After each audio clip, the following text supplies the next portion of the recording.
En este video voy a mostrarte cómo realizar análisis con Tidyverse o cómo utilizar Tidyverse de manera un poco teórica y un poco de...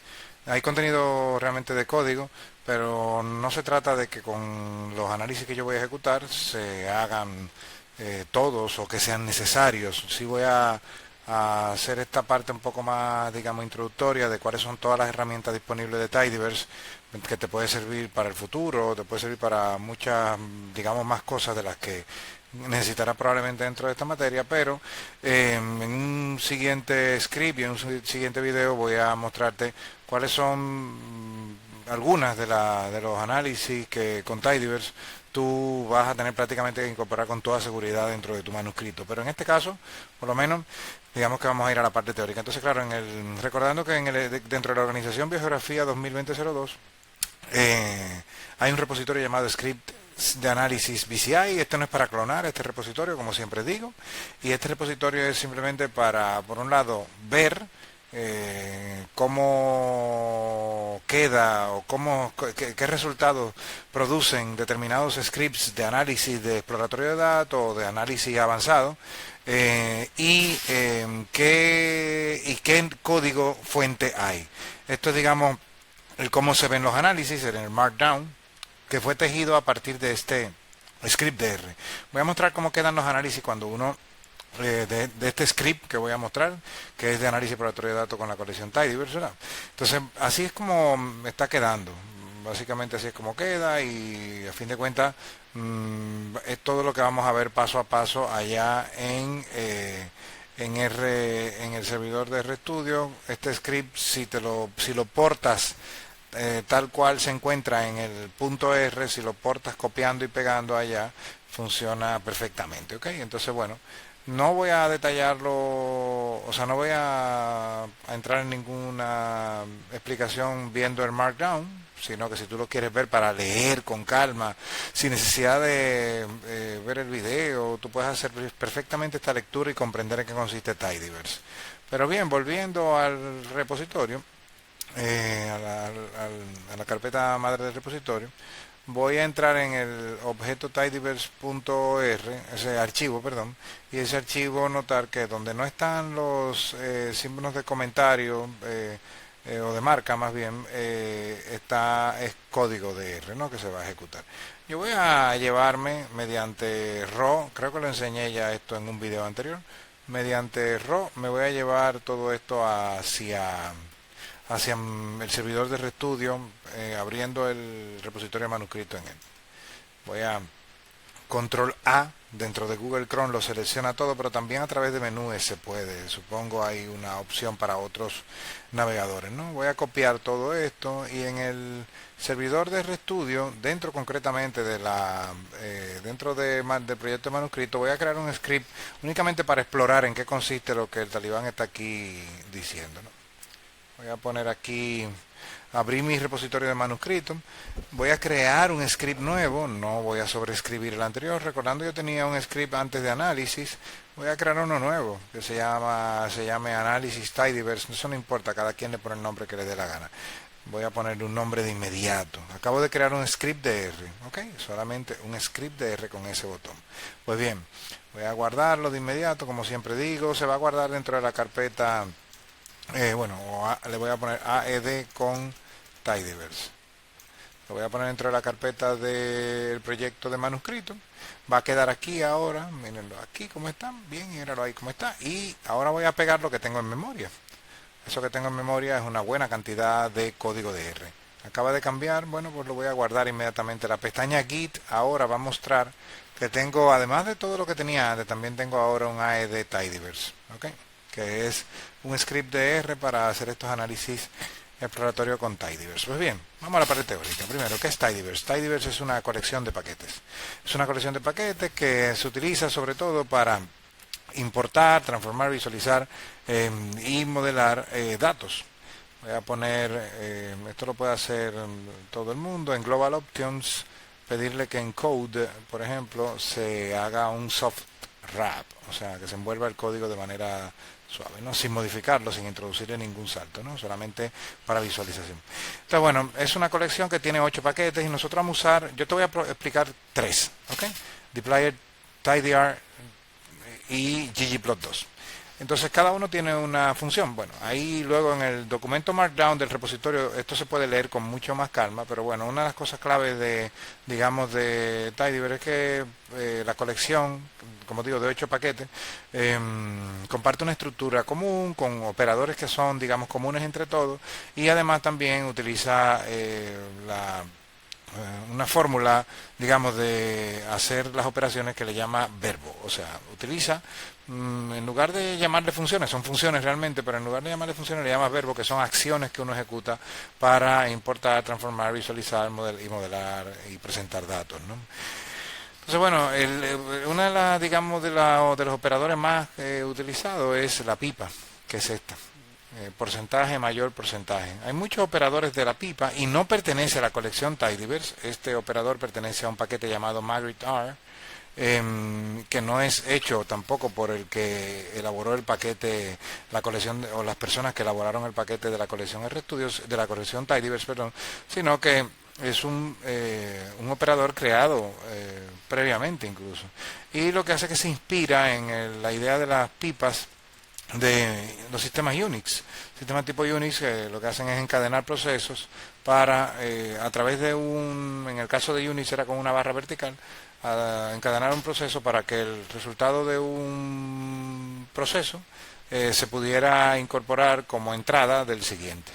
Esto lo que permitía era normalmente hacer operaciones encadenadas sin necesidad de estar creando objetos intermedios, como en R ocurriría. Si nosotros tuviéramos que hacer las operaciones sin tidyverse, tendríamos que o crear objetos intermedios o hacer, digamos, anidamiento. Entonces, ¿cómo funciona la pipa en R? Bueno, la pipa en R, voy a ampliar un poquito el tamaño de la letra. La pipa en R funciona de la siguiente manera. Al igual que en los sistemas tipo Unix también, de hecho, ¿no? La pipa en R lo que hace es, si tenemos un objeto a la izquierda de la pipa, ese objeto o una función, ¿ok?, que produce un objeto, un resultado como objeto, sea un objeto o una función que produce como resultado un resultado determinado, ese resultado que está a la izquierda, ese objeto que está a la izquierda, se va a introducir como primer argumento de la función que se encuentra a la derecha de la pipa. Por lo tanto, una tabla, por ejemplo, a la cual yo le voy a hacer una operación, por ejemplo, de filtro, yo no tengo que declarar el nombre de esa tabla, de ese data frame, yo no lo tengo que declarar en función 1. Y luego, si luego voy a hacer una operación de, por ejemplo, de cálculo de computación de columna, pues no tengo que declarar de qué tabla viene, porque provendría del resultado que devuelva esta función. Y así se van encadenando. ¿Cuál sería la forma de hacer esto sin tidyverse? O sea, sin la pipa más bien, ¿no?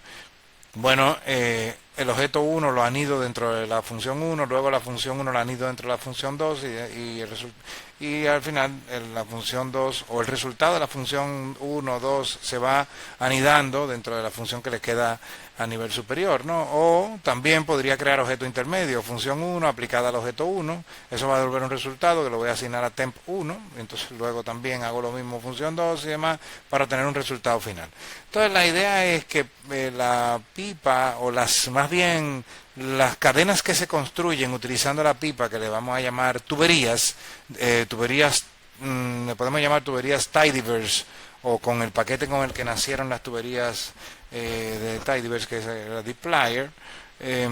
Las tuberías son realmente bastante útiles para entender mejor, es decir, esto es un poquito más legible, el objeto 1 se incorpora dentro de la función 1, se le hacen una serie de operaciones, luego el resultado que se obtenga de aquí se introduce dentro de la función 2 y aquí se hace una operación, el resultado que se obtenga de la función 2 se incorpora como entrada de función 3 y así sucesivamente.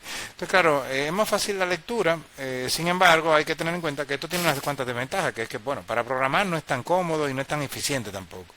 Entonces, bueno, si uno se dedica a la programación en R, normalmente no va a usar la colección tidyverse para hacer programación. Y además, esto rompe con la sintaxis o la estructura de programación de R. No es, digamos, no sigue la tradición de R de programación, ¿no? Luego, claro, al final esto Yo lo que estoy haciendo realmente es facilitándole la vida a ustedes. Ustedes saben, siempre yo ayudándoles, ¿no? Como siempre, ¿no? Es importante, ¿no? No me ayude. Entonces, claro, primero que vamos a hacer, sin duda, es cargar la colección Tidyverse. Y una vez carguemos la colección Tidyverse, vamos también a cargar el paquete SF. Y con el paquete SF vamos a tener dos cosas. Primero, la colección Tidyverse va a cargar 8 paquetes. Y aquí es donde comienzan las líneas de código. Lo anterior eran comentarios, ¿ok? Había por delante una almohadilla, por lo tanto no valen como código, pero aquí sí. Vamos a cargar la colección Tidyverse y podemos ver inmediatamente lo que está ocurriendo. Nos dice que está cargando 8 paquetes. Está uniendo al ambiente global, está uniendo 8 paquetes y además está diciéndonos qué cosas está enmascarando. Hay una función filter del paquete stats que va a ser enmascarada por la función filter con el mismo nombre que del paquete dplyr, y lo mismo la función lag del mismo paquete de stats va a ser enmascarada por la función lag del paquete dplyr. Es decir, que si nosotros ejecutamos lag como función o filter, nosotros estamos ejecutando la función lag o filter de dplyr, no las que estaban antes en el paquete stats. Entonces eso es muy importante porque a fin de cuentas nos está informando de efectos que podría tener. Si nosotros, por ejemplo, nos interesa la función filter de stats, tendríamos que llamarla de esta manera, ¿ok? Bien, entonces también voy a cargar el paquete Ceph. ¿Por qué cargo el paquete Ceph? Porque el objeto con el que vamos a trabajar con el que voy a trabajar en este tutorial, que te voy a mostrar con qué en qué se convierte. Ese objeto fundamentalmente va a ser la matriz ambiental de los datos de BCI. Entonces, claro, ese objeto yo lo tengo convertido a un simple features, que es una tabla con una columna geométrica. Esa columna geométrica contiene la información de georreferenciación de los datos de BCI. Entonces, claro, lo interesante es que si lo mantenemos como un simple features, ese objeto, podemos hacer también mapas sin necesidad de estar haciendo mucho cambio, y no tenemos, de hecho, que ni siquiera abrir un software con interfaz gráfica para poder hacer los mapas, ¿no? Pues bien, entonces ahora voy a cargar los datos. Lo que voy a hacer es que aquí te muestro, por ejemplo, en la línea 49 y en la línea 50 lo que estoy haciendo es cargando los datos ambientales y la matriz de comunidad. Los dos los estoy cargando. Notar que en la pestaña ambiente ahora tengo lo que ustedes comúnmente van a tener a lo largo de la materia. Si tienes, fíjate que cuando tú ahora, por ejemplo, haces cualquier operación que tú vayas a hacer ahora para el manuscrito, cualquier análisis y demás, siempre va a basarte normalmente o en la matriz ambiental, que es esta, o en la matriz de comunidad tuya. Recordando, la tuya siempre va a ser con tu nombre, con tu abreviatura de familia y demás. La mía, ya saben, como estudiante aprendí, estoy usando a las familias Apocynaceae, Meliaceae y Sapotaceae en una única matriz de comunidad. Y tengo ahí todas las especies de esas tres familias. Vamos a empezar con el paquete dplyr. El paquete dplyr tiene, vamos a usar, sobre todo dplyr, vamos a usar unos 7 verbos. Son funciones realmente, pero ellos le llaman verbos, ¿no? Que son, lo que quieren con eso es enviar el mensaje claro de que estas funciones lo que ejecutan son acciones de transformación. O sea, son funciones que ejecutan una acción clara y que además esa acción está normalmente después de una pipa. ¿Okay? Entonces, bueno, vamos a ver la primera de las funciones, select. Mucha gente lo primero que hace al recibir una tabla es quitar columna. O quita columna o se queda con las que le interesa, o las oculta, las que no le interesen, o genera una tabla nueva con las columnas que solo le interesan, etcétera, ¿no? Entonces, bueno, ese proceso no tiene mucho sentido al trabajar con R, porque R nosotros no trabajamos con un archivo. El archivo nosotros lo damos por bueno y válido, que es un archivo que está, digamos, limpio, o es un archivo que vamos a limpiar dentro de R. Y ese archivo que vamos a limpiar dentro de R normalmente va a estar siempre en la memoria, y va a estar siempre pululando en la memoria normalmente, a menos que sea un archivo, un objeto que tiene una complejidad muy grande y nos costó mucho trabajo producirlo. Lo vamos a convertir a un archivo desde R para llamarlo posteriormente, ¿no? Es decir, cuando haya algo que hemos transformado, que hemos generado con mucho esfuerzo y no queremos volverlo a ejecutar para reproducir otra vez todos esos cambios. Entonces, claro, lo primero que voy a hacer, por ejemplo, es decir, bueno, me voy a quedar dentro de la matriz de comunidad, de la matriz ambiental, perdón, voy a pedirle a dplyr que me filtre únicamente las columnas ID, que es la columna de identificación de cuadros, de quadrats, y la columna pH. Hay que notar una cosa aquí que estoy introduciendo, que es que después de cada pipa normalmente estoy introduciendo un enter. Si uno escribe este operador, al igual que un signo de más o un apóstrofo sin cerrar, R espera que siga hasta que no encuentre más operadores como este. Entonces, cuando ustedes vean ese operador y vean que hay un enter, no es que hay dos líneas realmente independientes. Todo esto pertenece a una única línea de código que hasta que no encuentre, hasta que el parseador de R no encuentre el final, no va a dejar de seguir procurando nuevo código, y si no lo encuentra va a quedarse con el prompt pendiente aquí con un signo de más. Entonces, claro, la idea es que lo que le voy a decir es simplemente, bueno, de este objeto que es la matriz ambiental, si la recuerdan, pues esta matriz ambiental la estoy imprimiendo en pantalla, es un objeto, como digo, Simple Features, y esa matriz ambiental, notar que tiene muchas columnas, ¿no?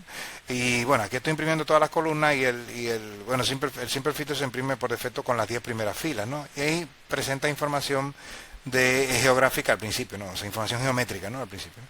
Entonces, claro, le voy a pedir, bueno, ejecutar esas dos líneas 59 y 60, puedo poner el cursor en la línea 59 y presionar Run, lo que es lo mismo que presionar Control Enter. También puedo hacer la selección de las dos líneas que me interesa ejecutar y presionar Run y ejecutaría la selección, ¿no?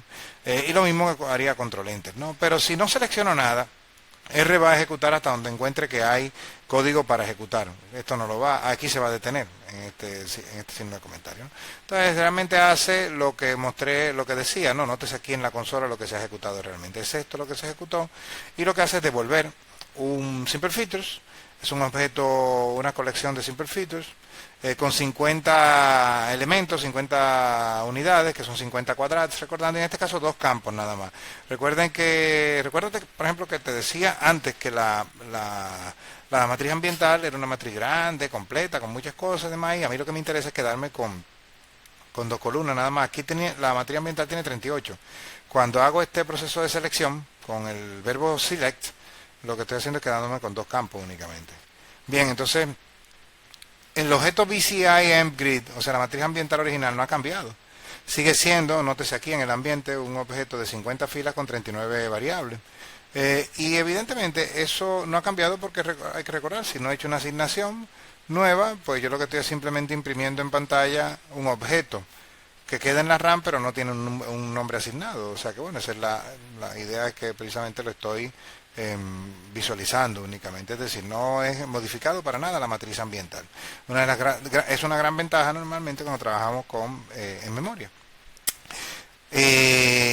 Bueno, supongo que una parte, sí, una parte se habrá cortado al poner en pantalla completa, porque me parece que hasta aquí es que se visualiza, ¿no? A ver si, correcto, si una parte se habrá cortado, que es, digamos, como la barra de título, pero bueno, eso no es importante, ¿no? Porque se corta quizá por aquí el vídeo. Bien, entonces ahora continúo digamos, con presentar la clase, por ejemplo, del objeto que estoy imprimiendo. BCI, o sea, la matriz ambiental, ¿qué clase tiene? Nótese que esa línea de código lo que hace es ejecutar. Aquí no hacía falta prácticamente poner esto en dos líneas, pero bueno, es para mantener, digamos, el estándar que quiero seguir, ¿no? Lo que me va a devolver esta función class asume como primer argumento, o sea, como argumento número 1 asume el resultado de lo que hay a la izquierda de la pipa. Es decir, estamos haciendo aquí una operación que consiste en BCI-AMP-GRID. Ese objeto tiene que pasar como primer argumento de la función class. Class no es un verbo de dplyr, es una función de R, pero realmente lo que me dice es que el objeto es un objeto Simple Features y a la vez un data frame. Nótese que si yo hago esto va a devolver el mismo resultado, que es anidar el objeto dentro, o sea, meter el objeto como primer argumento de la función. Va a devolver lo mismo, como digo antes, ¿no? Y esto sería igual, o sea, esto que vemos aquí, también, si yo lo ejecuto bien, obtengo este objeto que les comenté anteriormente, ¿no? Pero yo puedo hacer exactamente lo mismo, diciéndole, bueno, pues mira, BCI-AMP-GRID sin usar la pipa, por ejemplo. Voy a usar el verbo select y le voy a decir argumento data. BCI mgrid. Y ahora, ¿cuáles son las columnas con las que me quiero quedar? Bueno, ocupan los argumentos siguientes, no importa, un número que puede ser variable, o sea, no importa, varios argumentos, ya a partir de ese argumento los puntos suspensivos lo que indican es que esos argumentos son los nombres de columnas con los que me quiero quedar. Entonces, claro, es lo mismo, tengo el mismo resultado, ¿no? No, te puedes fijar que al final no tengo ninguna diferencia entre un objeto y otro, y de hecho esto se puede comprobar fácilmente con una función de R que se llama all-equal, ¿no? Que lo que hace es una función que se llama all-equal, que lo que hace es comparar objetos entre sí para ver si son iguales, ¿no? Entonces, por ejemplo, si yo me busco la sentencia con la que generé la selección de columnas, voy a preguntarle a R si esto que yo estoy ejecutando aquí devuelve el mismo resultado que esto, y lo que debería decirme es true, y me dice true, o sea, me dice que sí, que son exactamente iguales. Por lo tanto, esas dos operaciones son exactamente iguales, no hay ninguna diferencia. Lo único que en este caso se supone que es más legible, aun cuando la pipa no es que sea muy, digamos, exquisita en belleza, pero bueno, a fin de cuentas devuelve el mismo resultado. Entonces, claro, nótese que como tengo un simple features, muchas veces esta columna puede ser un problema en algunos casos, ¿no? Si queremos hacer algunos análisis. Entonces, si uno no quiere trabajar con el simple feature, uno tiene que tumbar esa columna. El simple features es un objeto que tiene una columna, como digo, geométrica, que son las coordenadas de los cuadraditos de una hectárea de BCI. En este caso, entonces esa columna es una columna que se llama una columna de geometría, es una columna que se dice que es una columna pegajosa, una columna que se mantiene unida. Nosotros no la hemos pedido cuando hemos hecho el select. Simplemente dijimos queremos ID y pH, pero geometry, la columna geometry se va con todo el objeto. Es una columna que se dice una columna pegajosa, y esa columna, si uno quiere deshacerse de ella, tiene que expresamente tumbarla. Ahora bien, nótese que al ejecutar esto, yo estoy tumbando la columna de geometría, la voy a tumbar, pero no voy a modificar el objeto. Recuerden que como no hacemos asignación, eso es importante que lo tengas claro. Si no estoy haciendo asignación, no estoy modificando la matriz ambiental. Si hago una asignación a un nuevo objeto, entonces sí, tengo un objeto nuevo, pero no modifico tampoco la matriz ambiental. Ahora bien, si utilizo el mismo nombre BCI mgrid, entonces sí sobreescribiría la matriz ambiental. Entonces esto lo que hace es que devolverme una tabla en donde la columna esa pegajosa ya desaparece, se va a la columna pegajosa, ¿ok? Y nótese que ahora, si yo, bueno, voy a ejecutar lo mismo que había arriba, y voy a pedir que me devuelva la clase de lo que generó esta tubería. Pues bien, aquí lo que se ha generado es un objeto que es data frame solamente, ¿ok? Entonces lo interesante es que nosotros podemos trabajar con un data frame para hacer muchas operaciones en dplyr. Y vamos a hacer, de hecho, te voy a mostrar ahora muchas cosas que podemos hacer ahora con dplyr. Entonces, la matriz ambiental tiene también o sea, tiene como columna, tiene esas 38 columnas que mostré anteriormente, pero cuando uno las extrae, uno podría decir, yo me quiero quedar con las columnas con las que me quedo, pero al mismo tiempo renombrarlas. Entonces, puedo usar la función select también para poder hacer esa operación de id quadrat, por ejemplo, en lugar de que la columna se llame id, se llame id quadrat. O sea, al mismo tiempo que la selecciono, también la renombro. Y pH le pongo pH del suelo por delante a la izquierda, y entonces con eso estoy renombrando al mismo tiempo las columnas. Voy a ejecutar toda esta operación, pero al final hay que notar que estoy poniendo un head como último verbo, como última función, perdón, y esa función lo que va a hacer es devolverme las primeras 6 filas. Entonces estoy haciendo varias operaciones. Primero llamo a la matriz ambiental, esa matriz ambiental pasa como primer argumento de select. Entonces en select me voy a quedar únicamente con 2 columnas, pero las columnas que estoy seleccionando las estoy al mismo tiempo renombrando. Luego tumbo la columna de geometría y a la vez le digo, mira, ese resultado después de haber hecho todo esto, entonces yo quiero nada más que me muestre las 6 primeras filas con head. Y ahora nótese que tengo una matriz que incluso si yo tuviera que llevármela al manuscrito, esa tabla ya me la puedo llevar con facilidad. Lo que hago únicamente tendría que asignarla por delante, recordando que se le pone por aquí, podemos poner por aquí un nombre, fu, y la asigno como tal, ¿ok? O sea que tampoco sería muy complicado. Y luego foo yo lo llamo en el... tengo que hacer que este script se cargue dentro del manuscrito y hacer también que foo sea colocado en el lugar que corresponde. Bien, entonces bueno, ahora lo que voy a hacer es decir, bueno, también select, o mostrarte, lo que voy a hacer es mostrarte que también select sirve para muchas otras cosas, no solamente para hacer una selección de una o dos columnas. Estos son todos los nombres de columnas de Barro Colorado, de la matriz ambiental de Barro Colorado. Mira cuántas columnas hay. Hay muchas que comienzan con la palabra geomorph. La palabra geomorph es lo que nos está diciendo es que esto es un elemento geomorfológico. Entonces, esa columna lo que contiene es información sobre qué porcentaje del cuadro está ocupado por llanura, por pico, por interfluvio, por hombrera, por espolón, por vertiente, por vaguada, por piedemonte, por valle, por cima con S, es decir, depresión. Entonces, claro, eso lo que nos muestra es cómo se distribuyen los elementos morfológicos, cómo se distribuyen dentro de cada cuadro a nivel porcentual. Entonces, bueno, lo interesante que podemos, digamos, decir es, bueno, pues mira, yo me quiero quedar con todas las columnas que comienzan o que contienen la palabra geomorph. Geomorph, bueno, pues solamente tengo que usar select y una función de ayuda, una helper function, que es en este caso contains. Y digo, mira, todas las columnas, seleccioname todas las columnas que contengan la cadena geomorph. Entonces, bueno, no importa dónde se encuentre la cadena de caracteres geomorph, cualquier columna que la contenga la va a seleccionar. De momento en la matriz ambiental solamente hay columnas que la palabra geomorph la tienen por delante, pero en general devolvería todas las columnas que tuvieran la palabra dentro, que la contuvieran. Entonces, bueno, ahí vemos ahora, por ejemplo, nótese una matriz ambiental con únicamente las columnas de geomorph. Entonces, ¿qué significa esa columna? Esas columnas significan 10% de llanura en el cuadro 1, 0% de picos, 0.83 de interfluvio, es decir, de divisorias entre dos microcuencas pequeñitas, ¿no? Hombreras como escalones, peldaños dentro de una vertiente, ¿no? Espolones, como lo que nosotros le llamamos gajo aquí. Vertientes puras, ¿no? Bueno, pues la mayor parte de bici ahí está en vertiente. 67% del cuadro 1 está en vertiente, 48%, 77%. Prácticamente todos los cuadros tienen un alto porcentaje de relieve en vertiente, pero por ejemplo el cuadro 19 no. O el cuadro 20 no tiene tanto relieve metido dentro de vertiente, tiene poco.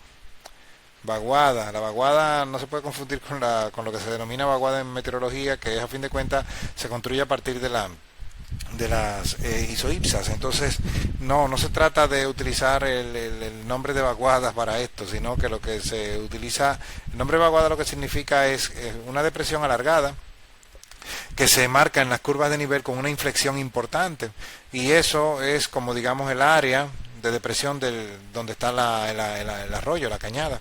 El área de depresión alargada, elongada, pero no la parte exactamente donde está el arroyo, porque el arroyo es precisamente el curso o el denominado valle, sino la vaguada es donde se producen esa inflexión en esas curvas, que es como digamos desde cabecera hasta llegar hasta donde está justamente el arroyo, ¿no?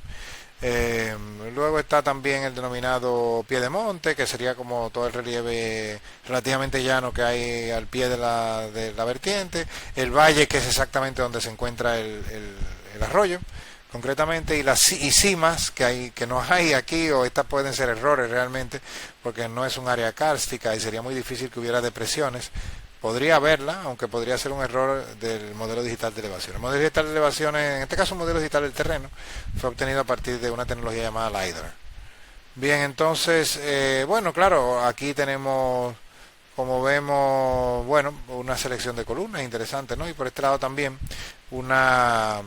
otra forma de seleccionar columnas utilizando otra función de ayuda, igual con el verbo select, pero con una función de ayuda match.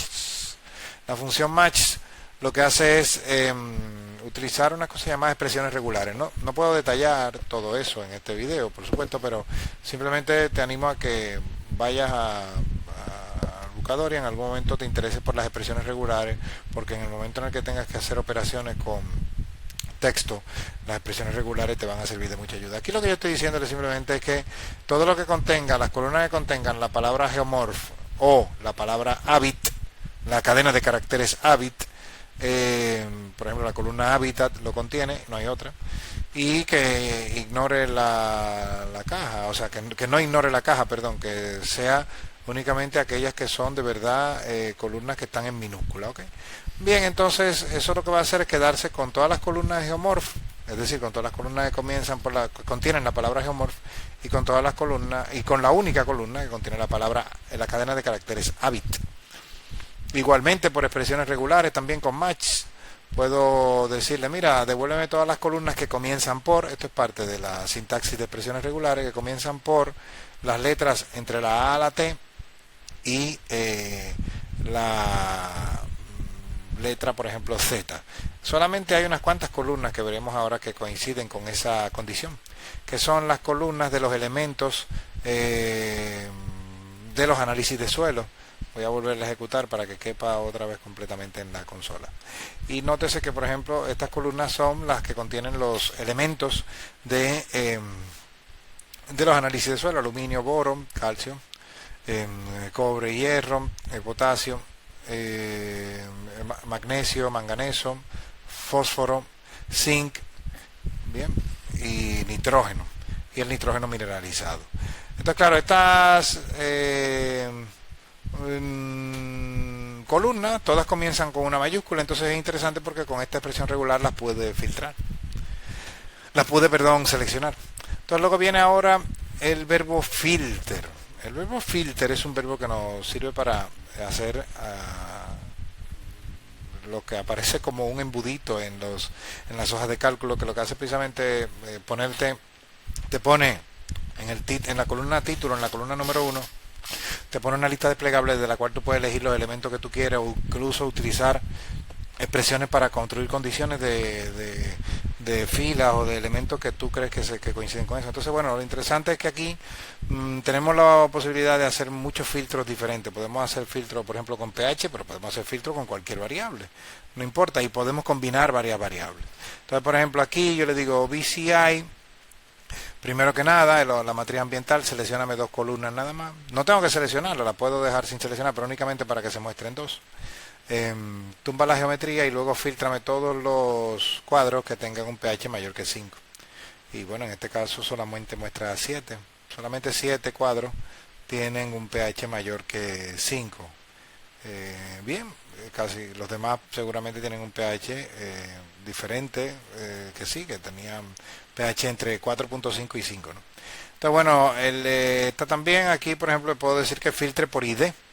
El ID, por ejemplo, 31 y el 50. Entonces le digo, bueno, igual a 3150. Como la columna es numérica, le puedo pedir que haga un filtro por únicamente esos dos cuadros. Y si fuera con la tabla completa también se podría. Por ejemplo, yo le puedo decir, no me seleccione ninguna columna, toda la tabla.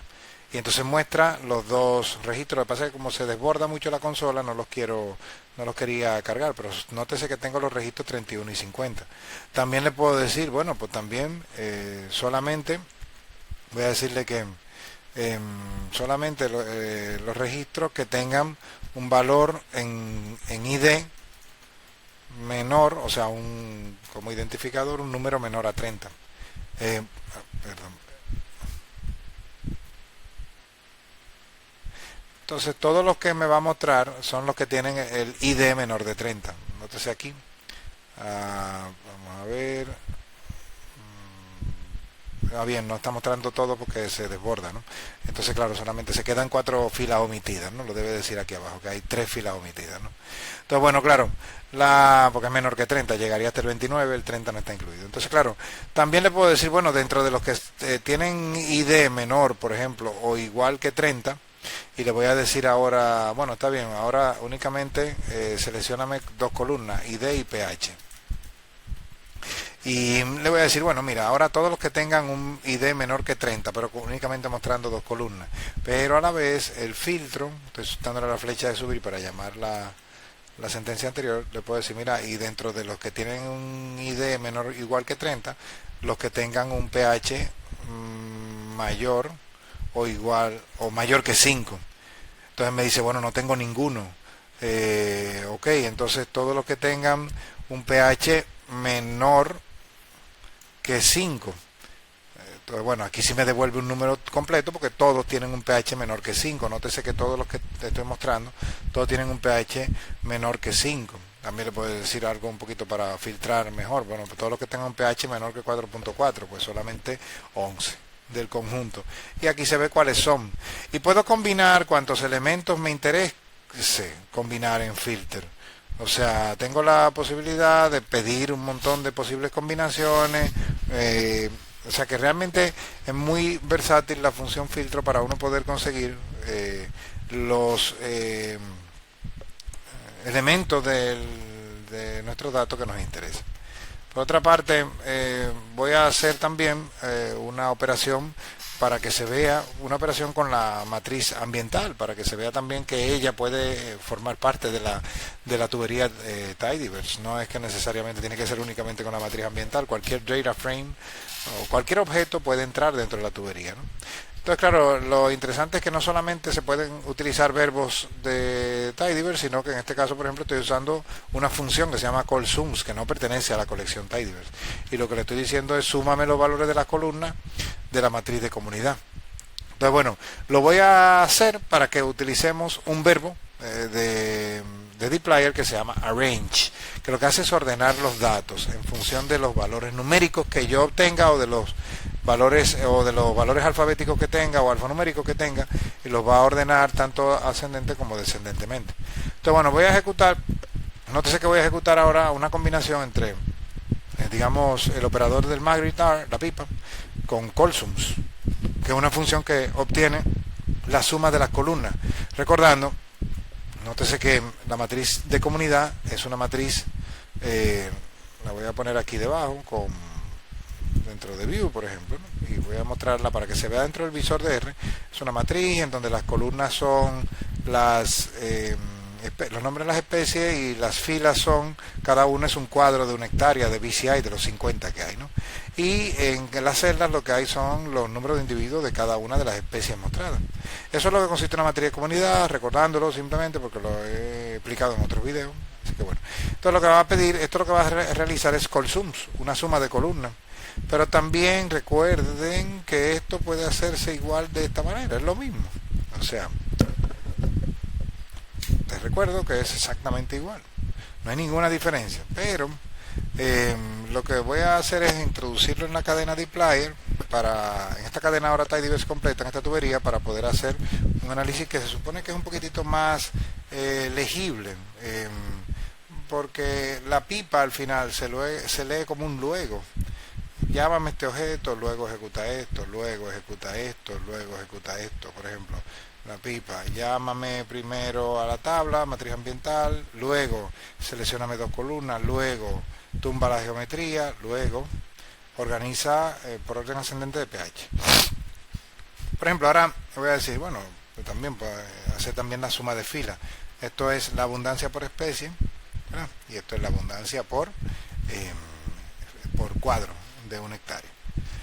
Bien, como decía, este código que les conté anteriormente, ya expliqué cómo se lee esa cadena en palabra humana. Le estoy diciendo, pues mira, ahora organízame en orden ascendente.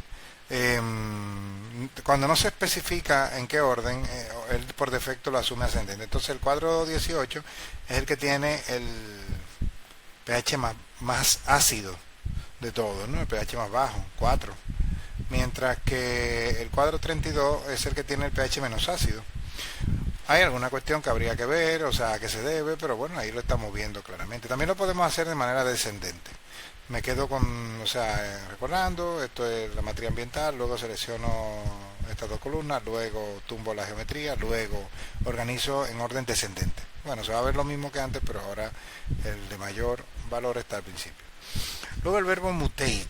Este es un verbo interesante porque nos permite hacer mutar los datos. Si los datos están de una manera, podemos generar columnas nuevas, hacer cálculos, sobreescribir columnas anteriores y con nuevos valores. Eso es la idea. Entonces, mutate nos sirve para poder hacer, digamos, los análisis que nosotros queramos hacer, siempre y cuando sean celda a celda. Nosotros queremos que se apliquen, pues entonces usamos este verbo. Este verbo aquí lo voy a usar para lo siguiente. En primer lugar, le voy a decir: primero llámame la matriz ambiental, luego túmbame la columna de geometría, luego seleccioname únicamente dos columnas, hábitat y quebrada, y luego eh, muta o crea una nueva columna llamada hábitat quebrada. Las dos columnas anteriores se quedan igual, no pasa nada, es simplemente estoy creando una nueva con ese nombre. El nombre de la columna nueva lo estoy poniendo, siempre se pone a la izquierda del igual, y después del igual lo que sea estoy poniendo es la función que va a generar un resultado que luego se va a introducir dentro de esa columna nueva, y esa función es la función paste, que lo que hace es unir dos cadenas. Va a unir la columna hábitat con la columna quebrada y las va a separar por una coma. Entonces veremos ahora qué devuelve. Va a devolver tres columnas, porque va a devolver la seleccionada y la nueva. Entonces nótese, un separador es una coma y un espacio. Ese es el separador. Entonces la columna hábitat se conserva, quebrada se conserva, o sea, se conserva en esta ejecución de la tubería. Y también nótese que ahora hay una nueva columna llamada hábitat quebrada, que fue el nombre que le puse, con el valor primero de hábitat, luego una coma y un espacio, que es el separador, y luego el valor de la columna quebrada, de la celda quebrada, de la celda que corresponda en este caso para esta fila de la columna quebrada. Bien, bueno, pues interesante, porque esta función, por ejemplo, con texto, no quería solamente hacerlo numéricamente, sino que también quería hacerlo con texto. Entonces, bueno, ahora le voy a pedir, bueno, que me genere un poquito ya más de quizás de información geográfica, pero bueno, nada, lo muestro aquí para tener una columna numérica con la que yo pueda hacer una operación interesante que genere una variable bonita. Voy a pedir, por ejemplo, que me diga el área de cada cuadro. El área de cada cuadro se supone que si cada cuadro tiene una hectárea, en metros cuadrados son 10.000 metros cuadrados. ¿Okay? Entonces yo le voy a pedir con esta función, la función igual, el verbo mutate, una columna nueva que se llamará área, y una función, en este caso que es la función de ayuda, en este caso es st_area, que pertenece al paquete ceph. Poniéndole como argumento la columna geométrica, eso va a calcular el área. Entonces luego se va a quedar con la columna id y área, o sea, la nueva generada y la columna que ya existía previamente en la matriz ambiental, y luego tumbaré la geometría y luego imprimiré únicamente las 6 primeras filas para no desbordar. Y claro, bueno, pues coincide, la verdad, 10.000 metros cuadrados. Está bien, o sea que quiere decir que realmente cada cuadro tiene una hectárea como se prometió. Así que bueno, ahora podemos decir también, bueno, un poquitico más, ¿no? Déjame decir, bueno, ahora voy a generar el área, pero después esa columna área la voy a utilizar para calcular una densidad de individuos, por ejemplo, por unidad de área. Por ejemplo, le digo, primero genero la columna área, o sea, llamo la matriz ambiental, luego genero la columna área, ya estaría generada, y luego calculo la densidad de individuos, que sería dividir la abundancia global de ese cuadro entre el área de ese cuadro. Siempre se va a dividir entre 10.000, pero por si hubiera uno que no tiene ese tamaño, pues se divide entre el tamaño del cuadro que corresponde. Luego va a seleccionar esas dos columnas únicamente, la columna id y la columna densidad de individuos. Luego va a tumbar la geometría, luego va con el verbo arrange, va a organizar de manera descendente por densidad de individuo, y luego va a mostrar únicamente los 6 primeros registros. Entonces, bueno, ahora por lo que veo, el cuadro 20 es el cuadro que tiene la mayor cantidad de individuos, la mayor densidad de individuos por metro cuadrado. Tiene 0.5 individuos por metro cuadrado, es decir, cada 2 metros cuadrados, o sea, aproximadamente cada cuadro de 1,5 metros por 1,5 metros, tengo un individuo. O sea, la densidad en ese cuadro, en el cuadro 20 por metro cuadrado, es brutal, es enorme. O sea, cada 2 metros cuadrados tengo un individuo. Es bastante, la verdad. Ok, así que es interesante porque nos da mucha información. Luego también, si quisiéramos ver cuál es el valor por atrás, por la parte final, tail, ¿no? Mostrar, por ejemplo, la cola nada más. Estos son los últimos 6. Y vemos que hay un cuadro, el 17, que solamente tiene 0.35 individuos por metro cuadrado. O sea que cada 3 metros cuadrados, aproximadamente cada 3-4 metros cuadrados, tengo un individuo. Entonces, bueno, la diferencia es significativa, cuidado ahí. La diferencia es grande con respecto al cuadro número 20.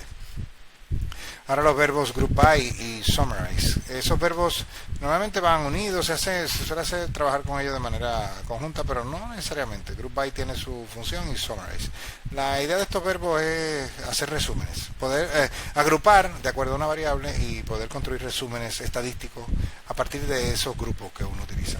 Entiendo que todo esto puede parecer como ahora como muy complejo y demás, pero todo eso va a cobrar sentido cuando tú te veas, por ejemplo, enfrentado a tu matriz ambiental y tengas que hacer un montón de análisis. Yo te voy a siempre a guiar. Recuerda que, bueno, a fin de cuentas, yo soy el que va a apoyarte con toda esa parte de código, pero cualquier pregunta normalmente que tú tengas con respecto a la matriz ambiental o incluso la matriz de comunidad, siempre se va a poder responder por esta vía, ¿ok?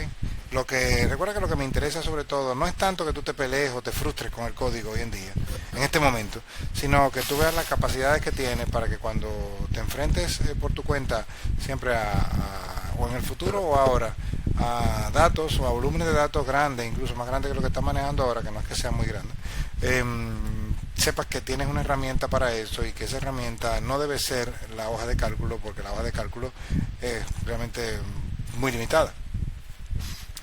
Entonces vamos a utilizar estos verbos para hacer resúmenes los dos. Entonces, bueno, aquí te voy a mostrar. Bueno, pues voy a agrupar primero por la columna hábitat y luego voy a hacer voy a crear un objeto por primera vez. Fíjate, voy a crear un objeto con ese resultado que está ahí, lo voy a asignar a agrupado por hábitat, ¿ok? Y lo voy a imprimir. Te voy a mostrar en qué consiste, ¿no? Es un objeto nuevo, realmente, que lo único que ha hecho es primero tumbar la columna geométrica, ¿no? Y luego ha hecho esa agrupación por hábitat. Aquí me dice que hay 5 grupos, o sea, es un table, es una tabla modificada, ¿verdad? Con 5 grupos de hábitat. Entonces, bueno, en esta columna hay 5 tipos diferentes de hábitat, eso es lo que quiere decir. Le dije de paso que seleccione todas las columnas que son numéricas. Únicamente las que son numéricas son las que me interesan. Y luego también dentro de esas numéricas hay 3 que no me interesan, que son ID, UTM-EW y UTM-NS, que son primero la columna del código de cuadro y las columnas de coordenadas. No me interesan. Entonces le voy a pedir ahora le pedí que lo imprimiera y nótese que ahora lo que tengo son únicamente columnas numéricas meramente, que son las columnas, por ejemplo, de los porcentajes de elementos morfológicos, y a su vez también otras columnas de los elementos encontrados en los análisis de suelo y otras variables topográficas, ¿no?, de la matriz ambiental. Entonces, claro, ahora lo que yo le puedo pedir es, mira, ya sé que tengo 5 grupos, ok, entonces ahora yo quiero que me diga un resumen de cada grupo, cuántos hay, y eso se hace utilizando el objeto que ya está agrupado, y ese objeto luego se puede volver a introducir en una nueva tubería. ¿Okay? No es necesario ejecutar todo el proceso de tubería en una primera vez. Yo puedo generar un objeto y luego después ese objeto introducirlo dentro de la tubería. Sería lo mismo que colocar esto que tengo aquí, sería lo mismo que colocarlo aquí delante para poder imprimir esto que tengo en pantalla. ¿Okay? Entonces, bueno, aquí lo que veo en pantalla es que, bueno, tengo ahora un table de 5×2, es decir, tiene 5 filas por 2 columnas. La columna hábitat, que es una columna en este caso factorial, y esa columna y la columna N, que es una columna de conteo, en donde me dice que hay 8 cuadros de bosque antiguo, y a su vez que está elevado, hoy 26 hábitats de bosque antiguo, pero que está en áreas bajas, otros 12 que están en vertiente, pero o sea, que son bosques antiguos pero en vertiente, otros que están en áreas encharcadas, y otros que son bosques jóvenes, dos cuadros de bosque joven. Y bueno, interesante porque podemos ver de acuerdo a los tipos de hábitat, según lo que está clasificado de manera global la matriz ambiental de BCI, podemos saber esas cosas, ¿no? Entonces ahora le podemos decir, mira, dame ahora, yo le voy a pedir ahora de ese objeto, recordando que el objeto es este, conserva todas las columnas, es decir, el objeto agrupado por hábitat, conserva todas las columnas, y de todas las columnas que conserva, todas son numéricas, salvo una que es la columna hábitat, que no la tumbé. Entonces ahora le voy a decir, mira, dado que ya tengo grupos, hazme un resumen. Primero dime cuánto hay de cada uno, ¿verdad? Y dame la media del pH, por ejemplo, dame la media de la abundancia global y dame la media de la riqueza para cada uno de los hábitats.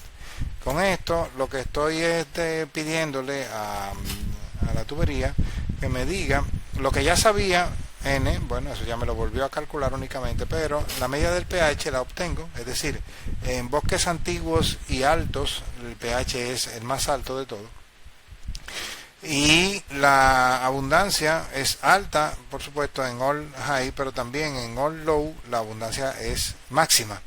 Es el lugar donde la abundancia es máxima. Y es en old, en swamp, en áreas encharcadas, es donde obtengo la mayor riqueza, la mayor riqueza numérica de especies. Entonces, claro, ahí es interesante porque, bueno, aun cuando son solamente 2 cuadros, tienen 188 especies. De las 300 en total que hay en la matriz ambiental, no solamente, ya no, esto no se refiere a la familia propia, sino porque la matriz ambiental es una matriz para hablar de todo lo que afecta a BCI. Entonces todo lo que está mostrando es la riqueza y la abundancia global, no de mi familia. ¿Ok? Entonces claro, por eso se llama, la columna se llama riqueza global y abundancia global, no de mi familia. Entonces tendría que crear una columna para cada uno de la familia, no quiero. Eso lo generará cada quien. Y que lo muestro al final del vídeo.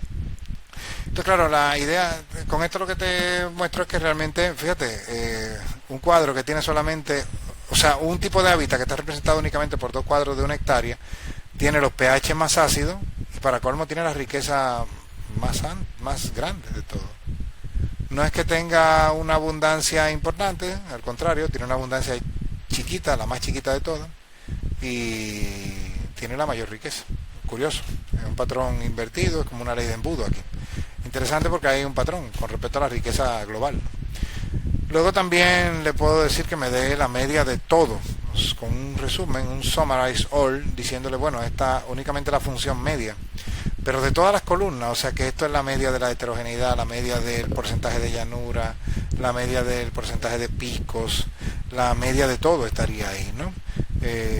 Si yo lo quisiera ver por ejemplo, en el visor de RStudio, simplemente le tengo que dar view y aquí lo voy a poder ver. Y estos son las medias por hábitat, cada uno de los grupos, bueno, todos los valores promedio. Esto es dificilísimo normalmente, cuesta mucho trabajo hacerlo en hoja de cálculo, entonces hay que usar las denominadas tablas pivotadas y entonces luego al final resulta que esa tabla pivotada uno no puede conservar el resultado como tal y tiene que luego llevárselo a otro lugar y si tiene que hacer un análisis espacial no puede. En fin, la ventaja que tenemos con R es que todo queda aquí integrado.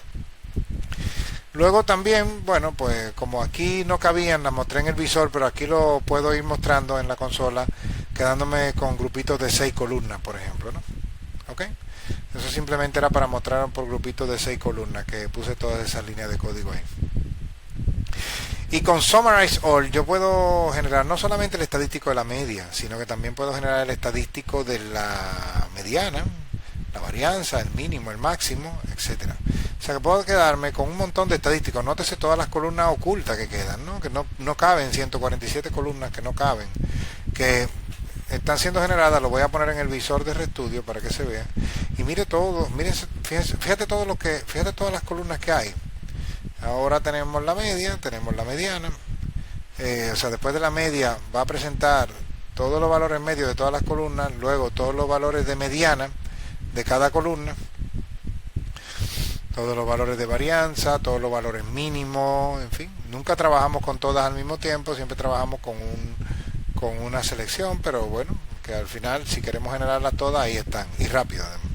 Y luego por algo un poquitico ya quizá más para combinar con algo que no sea necesariamente un verbo tidyverse, de dplyr, por ejemplo, pues utilizar la función, por ejemplo, ANOVA para mostrar que de inmediato, por ejemplo, en cuanto a riqueza global por hábitat, aparentemente, de acuerdo a los hábitats antiguos, recordando que aquí voy a mostrar otra vez la fila de cuánta era la riqueza promedio por hábitat. Recordando que en los all la riqueza promedio es 167 en vertiente, 168 en áreas bajas y 157 en áreas altas. Eso es un promedio, o sea, es una media. ¿Bien? Entonces, al ser una media, nosotros con los resultados con los datos desagregados, dado que se satisfacen los supuestos, bueno, no sé si se satisfacen todos los supuestos de la NOVA, que son muchos, son como 9, ¿no? Pero bueno, sin haber comprobado los supuestos de la NOVA, aun cuando estoy cometiendo ese, digamos, ese delito estadístico, pues lo que voy a preguntar es si hay diferencias significativas, aunque la palabra significativo ya hoy en día tiene una discusión importante, y donde quiera que ustedes la vean, pues donde quiera que la veas tienes que al menos levantar una ceja y decir, bueno, aquí hay que mirar qué es lo que pasa. Como lo conté en la clase, recordando que el valor, esto está relacionado con lo que comenté del valor de P, ¿no? Entonces, bueno, lo de la significación, lo de la significancia estadística es algo que hay que tenerlo, hay que tomarlo con pinza hoy en día, sobre todo, más que nada. Entonces, claro, si ejecutamos esta ANOVA, lo que vamos a obtener realmente es un resultado que no es estadísticamente muy apropiado, pero por lo menos estamos explorando algunas cosas sobre la homogeneidad de la media en de las riquezas respecto de lo que hemos denominado como tratamiento, los hábitats, ¿no? Que cada uno lo consideramos como un tratamiento, ¿no? Entonces, bueno, la prueba ANOVA resulta significativa, o sea, algo nos dice que la media de la riqueza, aparentemente, de acuerdo a hábitat, según hábitat, no es homogénea. Entonces, bueno, eso lo podemos también luego explorar cuando veamos la parte gráfica y demás, pero luego también hay muchos otros análisis que se pueden hacer realmente, ¿no? Entonces, bueno, hay que recordar, sí, eso, que cuando vea el tema de la significación, también hay que tener todo, hay que tomarlo con mucho cuidado, y siempre hay que tomar muchos análisis, muchas situaciones muchas técnicas, herramientas que se deben usar para confirmar resultados, y no darlo por bueno y válido por el hecho de que apliquemos una prueba estadística. Entonces, bueno, ahora lo que te voy a mostrar es cómo hacer para generar en la matriz de comunidad, generar una columna para hacer una operación de las denominadas join o uniones, ¿no? Voy a mostrarte una unión, cómo se realiza una unión. Ese verbo es, digamos, el último. Las uniones son muy habituales en base de datos. Yo estoy seguro que tú en algún momento vas a terminar usando alguna forma de base de datos. Bueno, ya lo leí, comenté con el tema de Krebs y demás, que recomienda siempre, por supuesto, trabajar con base de datos. Esa base de datos normalmente siempre son bases de datos de tipo relacional. Y bueno, de las más conocidas hoy en día, por lo menos las que son de código abierto, que son normalmente accesibles para todos nosotros, son MySQL, que ahora ha cambiado a MariaDB, y luego Postgres, que es una de las que yo más uso realmente es Postgres, ¿no? Entonces, bueno, en Postgres hablar de una unión es algo como muy habitual, ¿no? No es nada que sea ajeno, porque normalmente tenemos dos tablas, y esas dos tablas se pueden relacionar una con la otra a través de un campo común.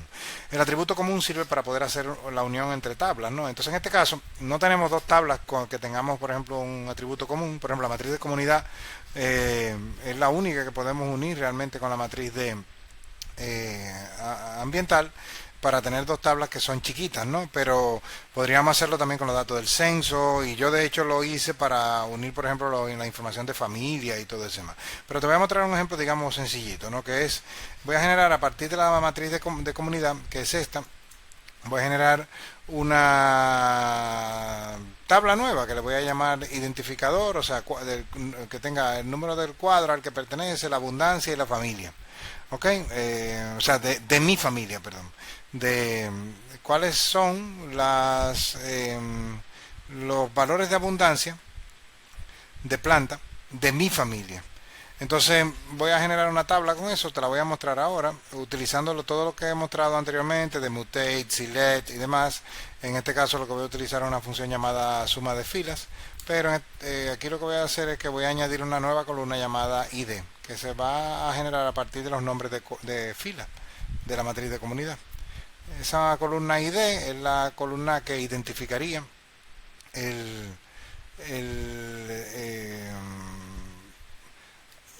realmente sería el identificador con el que vamos a unir con la matriz de ambiental. Ese campo yo lo necesito, o sea, necesito ese campo. Nótese que, por ejemplo, id abundancia tiene un campo llamado id, y nótese también que BCI EmpGrid tiene un campo llamado id también. Entonces, esos campos en este momento están ordenados de la misma manera, pero podrían no estarlo, y aunque no lo tuvieran, la unión se va a poder realizar. Se realizaría a través de ese campo. Entonces, lo que voy a poder obtener es que a la matriz, por ejemplo, BCI EmpGrid, le voy a poder unir una columna de la abundancia de mi familia para cada uno de los cuadros. Puedo comparar, de hecho, después mi abundancia, la abundancia de mi familia con la abundancia, con respecto a la abundancia global. Entonces voy a hacer la unión. La unión lo que hace realmente, si ahora te lo voy a mostrar aquí debajo, la unión lo que necesita son dos argumentos, dos tablas y un campo de atributos. Las dos tablas serían la matriz ambiental, la matriz ID abundancia FAM que acabo de crear, y las voy a unir a través o sea, a través del campo ID. Entonces, bueno, ahora lo que vas a ver es que tengo, mira, una columna llamada abundancia de mi familia. Nota que no se parece en nada a la abundancia global. O sea, la abundancia en el cuadro 1 de mi familia es 309 y la global es 4079, o sea que es un 10%. Las tres familias mías. Entonces, claro, hice una unión, pero esta unión se puede hacer de dos maneras. No necesariamente tiene que estar encadenado en la tubería dplyr. Inner join como función tiene tres argumentos fundamentales, o sea que son necesarios, que son tabla X, tabla y campo por. Entonces, la idea es que yo en la tabla X, el argumento tabla X es realmente BCI EmpGrid. La tabla Y es ID abundancia FAM y el argumento by es el argumento ID, que es el campo a través del cual hago la unión. Obtengo el mismo resultado, lo único que aquí lo tengo en forma de una tubería dplyr en este caso. Entonces, claro, estoy haciendo una unión entre tablas. Eso es muy común, además, cuando uno maneja múltiples tablas. Por ejemplo, tengo una tabla de los municipios del país y tengo una lista de especies por municipio. Pues voy a hacer una unión entre la tabla de especies por municipio y la tabla de municipios. Entonces, claro, le aumento la información a los municipios, le aumento la información de cuántas especies, por ejemplo, tienen esos municipios. Luego, ahora voy a mostrarte simplemente un par de funciones de tDyr. Esas dos funciones que te voy a mostrar son dos funciones bastante simples, y esas dos funciones, digamos que son básicas, no son muy, digamos, no son todas las capacidades que tiene el paquete tDyr. Entonces, bueno, voy a mostrarte fundamentalmente las dos funciones que usaría más probablemente, que es pivot longer y pivot wider. Antes se llamaban respectivamente gather, spread del paquete tDyr. Entonces, estas funciones lo que van a permitir es ordenar mejor la tabla, ordenar la tabla para poder hacer análisis, por ejemplo, masivos, para poder hacer gráficos cada vez más complejos. Y como te digo, no necesariamente todo esto tienes que entenderlo ahora mismo, sino que lo que necesitas es saber que hay un paquete que sirve para hacer, por ejemplo, reunir todas las columnas, y en este caso es tDyr. Entonces, bueno, vamos a hacer eso precisamente, vamos a reunir columnas. Vamos a usar primero la función, el verbo pivot longer. Lo que vamos a hacer entonces es hacer un pivotado de una tabla a lo largo. En el propio documento Markdown del repositorio de Scripts Analysis hay un ejemplo de en qué consiste esto de hacer el pivot longer. En el Markdown se puede ver la imagen, que la tomé prestada de una página web de tutoriales de AR, y nótese que la idea consiste en el pivot longer consiste en, primero, tenemos varias columnas y organizadas a lo ancho. Entonces lo que nos interesa es que esas columnas queden organizadas a lo largo, es decir, que queden hacia abajo, ¿no? Entonces, claro, lo que hacemos es reunirla con la función, el verbo pivot longer. Entonces, claro, los nombres de columna, cada uno va a pasar a formar parte del valor de una columna nueva, en donde vamos a reunirlas a todas. Esa columna vamos a llamarle clave o key, como queramos, ¿no? Y luego, como el valor que hay aquí dentro, estos valores que están metidos dentro de la celda, cada uno son el valor en este caso de tiempo, de hora, ¿no? El tiempo que duró, en este caso para unos tratamientos de un experimento que se estaba haciendo, ¿no? Entonces, claro, la idea es la siguiente. La columna, cada una de las columnas tiene, a fin de cuentas, dos atributos. O sea, cada valor tiene dos atributos. ¿A qué tipo de tratamiento pertenece? Si al tratamiento, o sea, si a un tratamiento o a control, si a grupo tratamiento o a grupo control. Cada uno de ellos también tiene un ID y, bueno, pues una celda tiene un montón de atributos. Por lo menos tiene un ID, pertenece a un ID, a un tipo de tratamiento, que este puede repetirse, puede haber varios tipos de tratamiento, y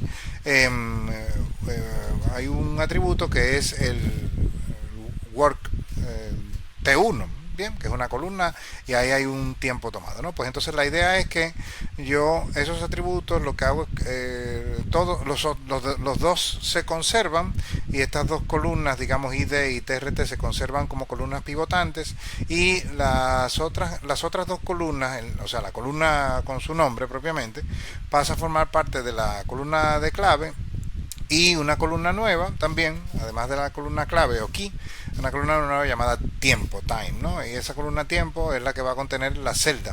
Entonces, claro, ahora lo que voy a tener es finalmente, o sea, no voy a tener dos columnas de valores, todas las columnas organizadas en una columna llamada clave y otra columna que es la columna con los valores, y las demás se mantienen en su posición original. Claro, la idea es que la tabla se hace más larga hacia abajo porque estos valores se tienen que repetir porque se hace primero para esta columna y luego que se termina con la columna work T1 se pasa a la columna, por ejemplo, home T1. Entonces, claro, estos se van a repetir estos valores, ¿no? Entonces, claro, esto hace que la tabla sea larga hacia abajo. Por eso se llama pivot longer. Entonces, claro, la idea es que lo que vas a tener es realmente una tabla que va a ser siempre más larga hacia abajo. Y esto nos permite tener todos los valores o sea, nos permite tener todos nuestros datos, nos permite agruparlo en dos columnas, que eso es lo interesante para poder entonces hacer cualquier agrupamiento posterior, ¿no? Entonces, la idea ahora es que vamos a hacerlo utilizando datos ambientales, de BCI, por ejemplo, ¿no? Esto fue de aquí que precisamente lo tomé prestado, ¿no? De unos de esta página web, de esta ruta. Bien, entonces, con el caso de la matriz ambiental, bueno, pues lo que voy a hacer primero es hacer el pivotado en varios pasos para que veas poco a poco en qué consiste. Lo que voy a hacer es reunir todas las columnas de geomorfología, todas las columnas de información geomorfológica y hábitat, las voy a conservar. Esas son las únicas columnas que voy a conservar y esas columnas las voy a mantener como hábitat, la voy a mantener como columna pivotante que se va a repetir varias veces y luego las columnas geomorfológicas son las que voy a reunir y los valores, que son valores porcentuales por cuadro de una hectárea, cuál es el porcentaje de cada uno de los elementos morfológicos. Entonces, en este caso, lo que voy a hacer es, bueno, pues le voy a pedir que me cree un objeto llamado pivot paso 1 y ese objeto lo único que va a hacer es tumbar primero la geometría y luego a seleccionar las columnas geomorph y habitat. Entonces, así es como queda. Es una tabla igual, no tengo todavía ningún cambio respecto a reunir, simplemente estoy dando un paso previo y lo estoy haciendo poco a poco para que se vea cómo es. Simplemente ahora me quedé únicamente con la columna hábitat y las columnas geomorfológicas. Nótese que hay dos más ocultas que no se muestran en el table, porque lo que hice fue imprimirlo como un table, y estas dos no están mostradas, ¿no? Pero forma parte de la tabla también. Entonces ahora en este paso, en el paso 2, lo que voy a hacer es precisamente hacer la reunión de columnas. Voy a traerlas y este objeto ahora lo que va a terminar es con tres columnas, hábitat que va a pivotar y las otras que van a ser las que se van a traer. ¿Cómo se hace? Bueno, pues la función pivot longer tiene tres argumentos básicos, ¿no?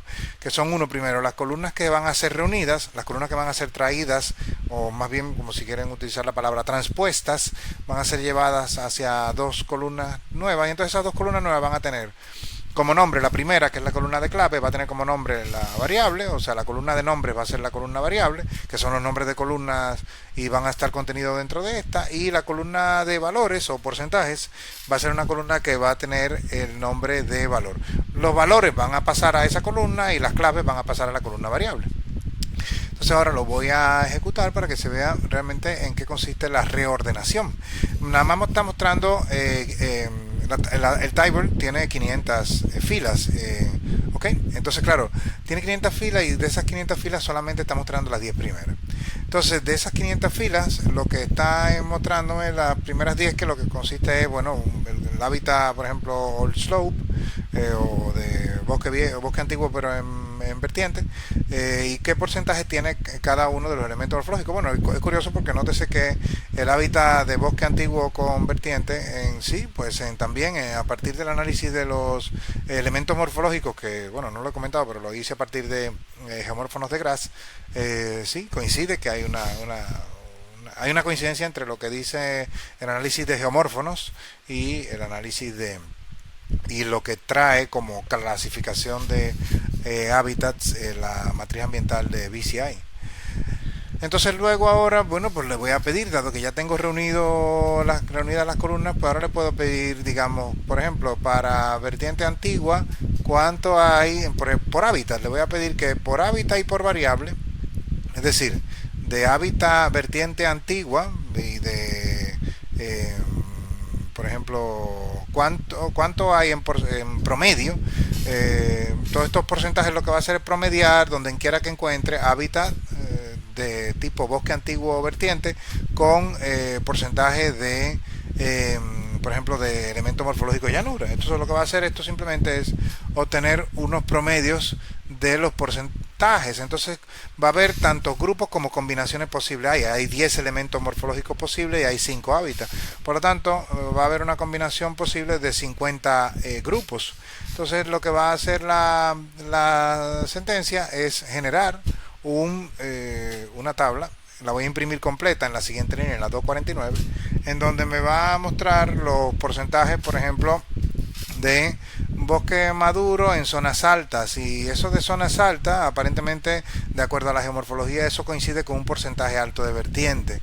El bosque maduro, el bosque antiguo en llanura, es un promedio, en promedio los elementos morfológicos que había en ese tipo de hábitat eran de un 15%. Así podríamos hacer varias combinaciones con distintos otros grupos, ¿no? Por ejemplo, bosque antiguo, pero en zonas bajas, también tiene un porcentaje grandísimo de vertiente, que es lo más importante, pero también hay una parte importante también de llanura, ¿no? En segundo lugar. Igual, pues lo mismo, bosque antiguo, pero en vertiente, pues aquí coincide que el promedio en los cuadros, según los geomórfonos, es un 80%, o sea que coincide bastante con lo que ellos con lo que se clasificó de la tabla de BCI originalmente, y luego los demás elementos, ¿no? En cuanto a swamp o zonas que entienden que están encharcadas, pues lo que tienen fundamentalmente un montón de porcentaje. Hay muchos cuadros que lo que están es sobre todo en vertiente. Ese encharcamiento probablemente no se produce por una cuestión geomorfológica, ¿ok? Eso es lo que probablemente ocurre. Y en cuanto a bosque, por ejemplo, que dicen bosque joven, pues en cuanto a geomorfología, lo que hay es sobre todo un porcentaje alto de zonas en vertientes y en llanuras, ¿no? Bien, pues eso es lo que vemos, o sea que realmente uno lo que tiene que pensar siempre es que BCI es más que nada vertiente. Prácticamente todos los hábitats están en un porcentaje alto de vertiente, salvo en los finales, ¿no? En el final, perdón, el bosque denominado bosque joven, ¿no? Entonces, bueno, es curioso porque estos análisis lo que hace precisamente es darnos el contraste de que probablemente la clasificación que se hizo simplificada por hábitat de los 50 cuadros no es tan fiel, sino que lo que nosotros tenemos que ver es que lo que predomina fundamentalmente en BCI es la vertiente, sobre todo porque el análisis por geomórfonos se hizo a partir de un modelo digital del terreno del LIDAR, ¿no? Del LIDAR. Entonces, bueno, se supone que eso está mucho mejor. Pivot Wider es una operación contraria. Lo que hace es simplemente llevar a una columna, que es una columna que contiene claves. Lo que hace es llevarla a distribuirla a lo largo, es decir, distribuirla, perdón, a lo ancho. Entonces ahora por ejemplo, esta columna variable, lo que vamos a hacer es decirle, toma los nombres desde aquí y ahora colócalos cada uno, conviértelo en una columna, y el valor que le vas a rellenar es el valor que aparece en la columna media.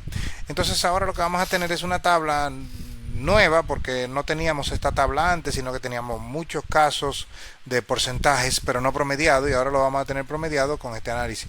Primero hay que hacer hay que desagrupar el table, porque el table está realmente agrupado, como se ve aquí. Y después hay que hacer pivot wider. Las columnas de identificación van a ser las columnas de hábitat, o sea, va a ser la columna de hábitat, perdón, y esa columna lo que va a tener, como tiene 5 tipos de hábitat nada más, pues lo que va a haber es 5 filas. Los nombres de las columnas que se van a distribuir a lo ancho los nombres van a provenir de la columna variable, y los valores van a ser obtenidos de la columna media. Entonces lo voy a ejecutar, y lo que tenemos es una tabla en este caso con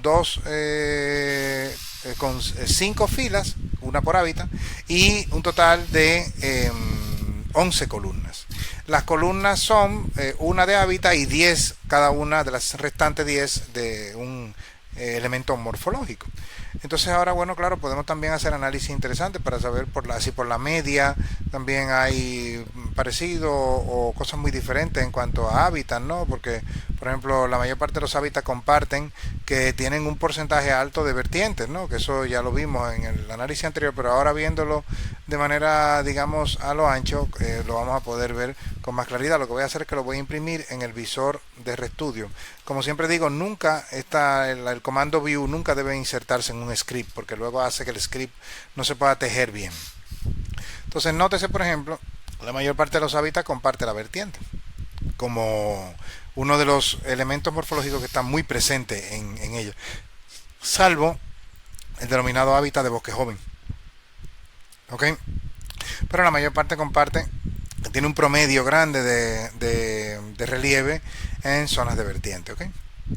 Estos son promedios, recordando, porque lo que hice fue realmente un análisis con la media, y bueno, pues lo que me está mostrando es finalmente lo que ocurre a nivel de promedio, ¿no? A nivel medio, ¿no? Bueno, finalmente el paquete ggplot2, que es un paquete que a mí me encanta porque realmente con él, aunque uno se resista a tidyverse como yo hice al principio, y bueno, todavía lo sigo haciendo para programación, yo no programo con tidyverse prácticamente, pero ggplot2 es, digamos, la excepción, porque yo diría que este es el gran caramelo de tidyverse, ¿no? Y el libro R for Data Science, R para ciencia de datos, lo que de hecho empieza es con ggplot2, mostrándole al lector cuáles son las capacidades gráficas que tiene R, ¿no? Entonces, bueno, los gráficos en ggplot se organizan, necesitan como entrada un data frame, y los gráficos se organizan por capas. Las capas pueden ser capas estéticas o pueden ser capas de geometrías. Entonces, claro, las capas que nosotros replicamos muchas veces, de las que tiramos mucho porque hacemos varios gráficos probablemente con diferentes elementos, es la capa de geometría. Pero verás que tiene que definir comúnmente, o tendrás la posibilidad de definir muchos elementos estéticos de los gráficos. Normalmente en las hojas de cálculo hay muy pocas posibilidades para hacer personalización de los gráficos, ¿no? Mientras que aquí prácticamente todos los elementos de un gráfico pueden ser editados, pueden ser modificados a tu antojo, ¿no? Entonces, bueno, te recomiendo que este paquete si lo conozcas bien. Los demás, a fin de cuentas, necesitan mucha práctica, y aunque lo vamos a usar todos en la materia, y sobre todo guiados por mí, vamos a hacer un uso de ggplot2 también para hacer nuestros gráficos, siempre que no sean gráficos que ya tengan que ya se puedan fabricar con otros paquetes, ¿no? Por ejemplo, Vegan no utiliza ggplot2 para hacer los gráficos, por ejemplo, de ordenación, o los gráficos de agrupamiento. O sea que realmente dependerá mucho del tipo de gráfico, pero cuando se trata de variables, por ejemplo, numérica o análisis exploratorio de datos, es muy posible que podamos siempre usar ggplot2. Entonces, bueno, voy a mostrarte cómo se organiza ggplot2. ggplot2 es un paquete que tiene tiene descompuesto, se puede descomponer perfectamente para separar los elementos del gráfico y uno poder entender bien en qué consiste cada una de esas partes. En este caso voy a ir desmenuzando cada uno de los elementos, y verás que es fácil luego quizá entender una sentencia unida. Cuando vemos una sentencia unida de ggplot2 es un poquito agobiante porque son muchos elementos, ¿no? Pero si los segmentamos probablemente se entiende mejor, ¿no? Entonces, lo primero que tenemos que hacer es decirle de dónde vienen los datos que vamos a graficar. En este caso usamos la función ggplot2 y le vamos a decir que provienen de la tabla BCI-EMP-GRID. Entonces, bueno, eso lo que voy a hacer es asignarlo. Puedo asignarlo sin ningún problema a un objeto. Un gráfico se puede asignar a un objeto. A fin de cuentas, un gráfico es un objeto. Entonces, lo voy a asignar al objeto P0. Bien, plot 0. Y lo voy a imprimir. ¿Qué sale? Nada, pues simplemente sale un espacio con coordenadas sin definir todavía, ¿no? Es un espacio para graficar, ¿no? Entonces, bueno, ahora le voy a decir, mira, voy a añadirte una capa estética. Y tenemos una gran ventaja con definir una capa estética al principio, que es, bueno, si Por ejemplo, tengo como variable X, o en el eje X voy a tener a la abundancia y en el eje Y voy a tener a la riqueza global. Puedo hacer gráficos diferentes y puedo hacer distintas capas utilizando esta denominada capa estética que estoy añadiendo aquí. Nota que estoy añadiendo una capa con el signo de más. Es un operador en este caso que ggplot reserva para añadir capas. No se puede confundir esto con la pipa. Esto no es una pipa. El pipe es un... recordando que eso lo que hace es encadenar procesos. Aquí no estamos encadenando procesos, aquí estamos añadiendo capas. Y de ahí que tenga el signo de más, porque lo que hace es añadirla una a una, ¿no? Entonces, bueno, nota que voy a hacer un gráfico realmente de dispersión de la abundancia con la riqueza. Es decir, en el eje X voy a tener a la abundancia global y en el eje Y voy a tener a la riqueza global. Es decir, la abundancia de plantas como va a haber 50 filas, voy a tener 50 valores de abundancia que voy a poder correlacionar o mostrar en un gráfico de dispersión con los 50 valores de riqueza global. Voy a representarlo y nótese que aquí tampoco va a ocurrir nada. Simplemente lo único que va a hacer es sí definir los rangos del eje, de los ejes X e Y, de los ejes vertical y horizontal. Estoy definiendo que abundancia global, como va a estar en el eje horizontal, pues como tiene un valor mínimo de 3.500 y un máximo cercano al 3.500 y un máximo cercano al 5.000, pues abundancia global ya queda definido con esos rangos dentro de su eje y ya el eje por lo menos queda definido. Y es un paso interesante. Además le pone los rótulos a ambos ejes, ¿no? Luego finalmente puedo añadir capas. Puedo añadir una capa de puntos, como puedo añadir una capa de la geometría que corresponda. Estas capas las capas de geometría comienzan por la palabra geom. Por la palabra geom, y en este caso son puntos.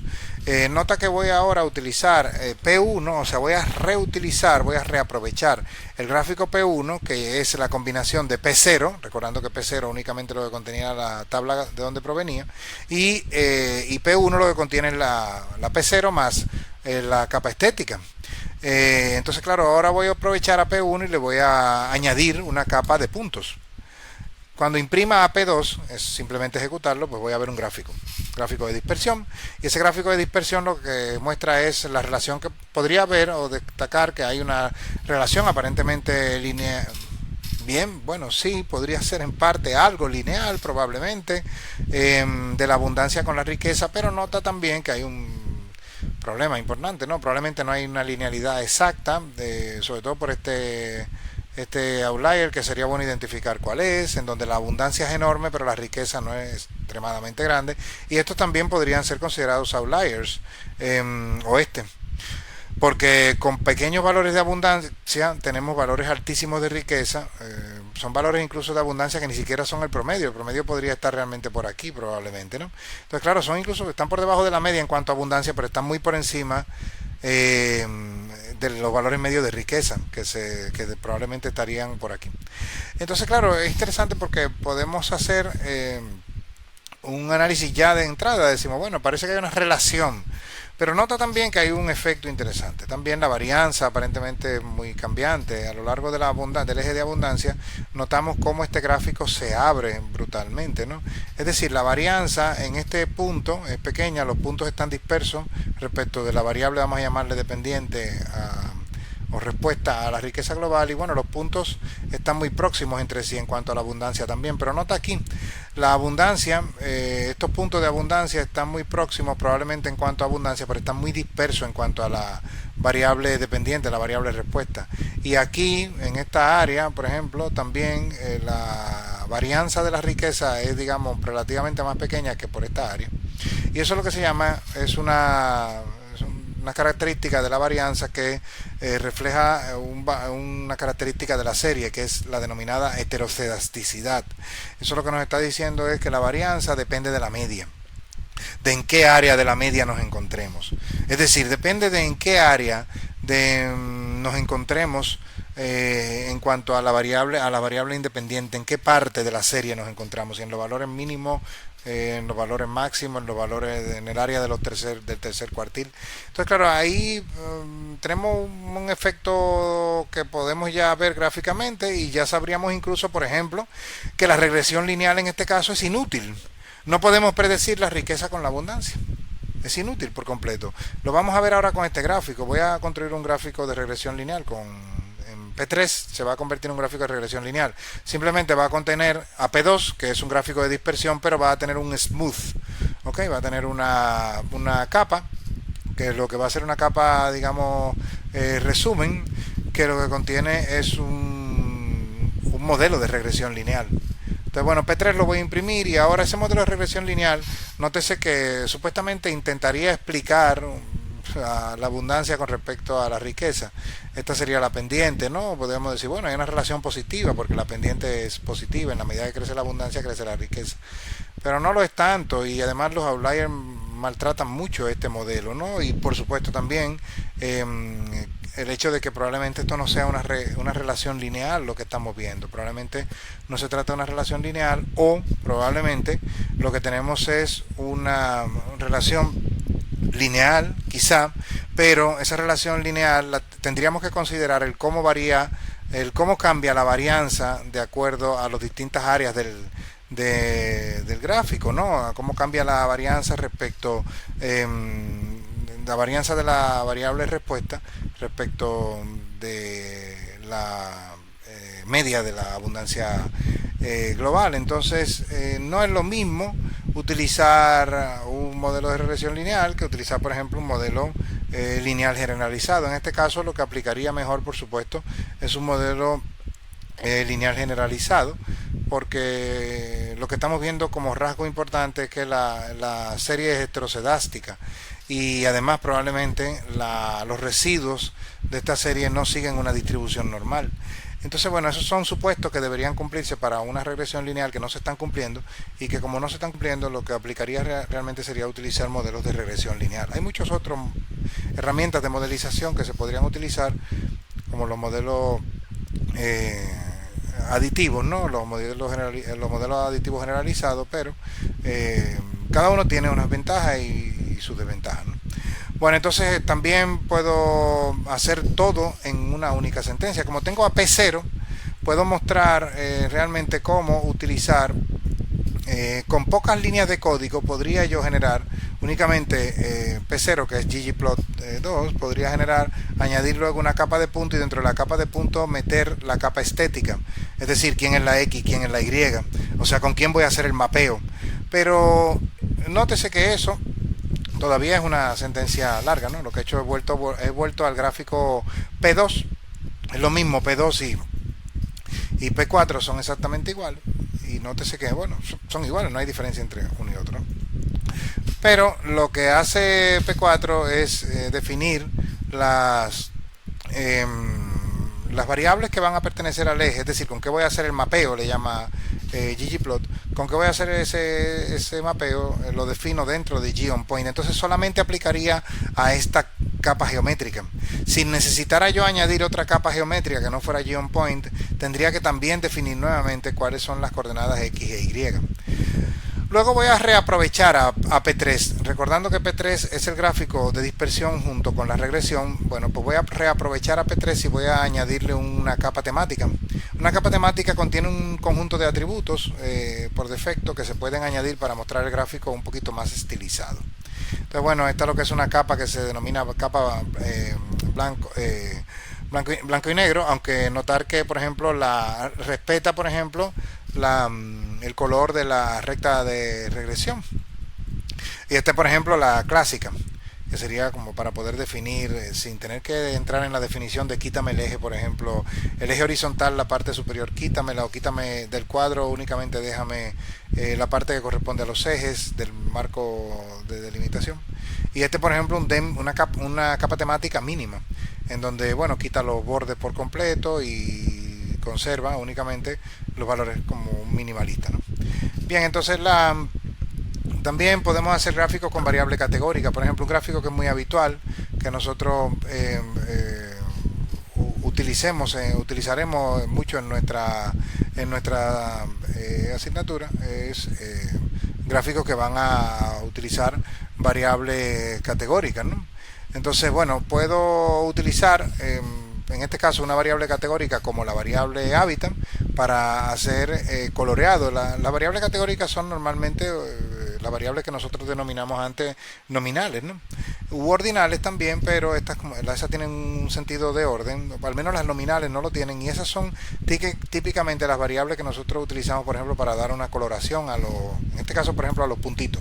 Nota, por ejemplo, aquí que los puntitos pueden ser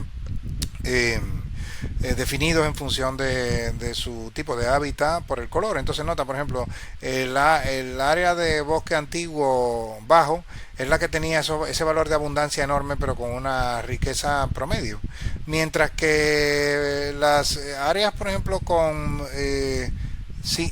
swamp, o sea, dos hábitats, uno de swamp y uno de vertiente, de bosque antiguo en vertiente, hay dos cuadros que son de los que representarían a ese grupo que contiene una abundancia promedio, pero una riqueza máxima. Es decir, en esos lugares la riqueza está maximizada según esos hábitats, ¿no? Y luego también vemos que, por ejemplo, el hábitat que representa la menor abundancia con la menor riqueza es un hábitat del grupo de los de vertiente, de bosque antiguo en vertiente. Entonces, bueno, hay que notar ya un patrón aquí, por ejemplo, en swamp, es decir, en áreas encharcadas, los valores de riqueza son altos. Y hay que también ver otro patrón aquí. En los bosques maduros en zonas altas, que ya vimos que además son zonas de mucha vertiente, normalmente no son los que tienen los valores de riqueza más altos. Y algunos que tienen valores de riqueza promedio son los bosques viejos, maduros, pero en áreas bajas. Tanto ellos comparten con los maduros en áreas de vertiente. Entonces, bueno, es interesante porque estamos viendo claramente que hay tres grupos, ¿no? Un grupo de riqueza promedio, un grupo de riqueza de pobreza, o sea, de la riqueza más baja, y un grupo un grupo como de élite que tiene una riqueza brutal, que lo que tiene son fundamentalmente muchas áreas encharcadas, y ese grupo que consideraríamos realmente como grupo extremo, y hay aquí un par de cuadros que son realmente cuadros atípicos, ¿no? Bien, entonces finalmente podemos hacer también un gráfico más, digamos, voy a mostrarte ahora el mismo gráfico, pero sin hacer o sea, todo lo que yo llegué a hacer hasta P8 fue reaprovechando objetos anteriores. Pues bien, esto es una sentencia ggplot cuando nosotros no creamos un objeto previo. Es decir, cuando usamos directamente a ggplot desde cero, sin crear objetos intermedios. Nota que yo creo un objeto P0, un objeto P1, lo fui reaprovechando en muchos casos, ¿no? Esto es una sentencia completa. Defino ggplot, de dónde vienen los datos. Esa función la necesito primero para eso, ¿verdad? Después defino la capa geométrica. Dentro de la capa geométrica voy a meter las variables de mapeo, y esas variables de mapeo, como mostré anteriormente, son las variables en el eje X abundancia total global, en el eje Y riqueza global, y para la coloración de los elementos utilizaré la variable hábitat. Eso lo asigno a P9 y se imprime, y lo puedo imprimir en pantalla para ver lo que es realmente el mismo gráfico que mostré anteriormente, ¿no? Y luego también otro tipo de gráfico que vamos a utilizar mucho en la materia es el Geom box plot. El gráfico, el diagrama de caja o box plot. El diagrama de caja lo que hace es resumir muchos estadísticos de una serie de datos, el mínimo, la media, el mínimo, la mediana, el primer cuartil, el tercer cuartil, los valores máximos y mínimos, si hay outliers. Eso sirve, el diagrama de caja nos resume muy bien todos esos elementos. Entonces te recomiendo que visites la página de Wikipedia, que la pongo aquí, para que veas la explicación de en qué consiste un diagrama de caja, porque realmente terminar una carrera sin haber conocido el diagrama de caja, la verdad es que es prácticamente inconcebible, ¿eh? Entonces lo vamos a usar mucho. Ustedes verán que yo les voy a obligar a hacer muchos diagramas de caja, porque nosotros tenemos que explorar tanto nuestras variables ambientales como los valores de riqueza o nuestros índices tenemos que poderlos explorar a partir de diagramas de caja. Por eso necesito que lo entiendas y bueno, yo simplemente ahora voy a mostrártelo y te voy a dar como una visión muy rápida, ¿no? No vas a poder quizá comprender todo su significado, así que es importante que tú consultes en qué consiste el diagrama de caja y si tienes dudas luego me preguntes o si luego quieres que yo también cree un video para explicarlo, pues también lo puedo hacer, aunque tengo uno creo en mi canal de explicando en qué consiste un diagrama de caja. Pues bien, entonces voy a crear este gráfico, le voy a llamar P10 y lo voy a imprimir. Es un diagrama de cajas en donde lo único que fíjate que estoy definiendo es como variable numérica únicamente estoy definiendo una, que es la abundancia global, y ahora voy a hacer un diagrama de cajas de la abundancia global respecto de hábitats.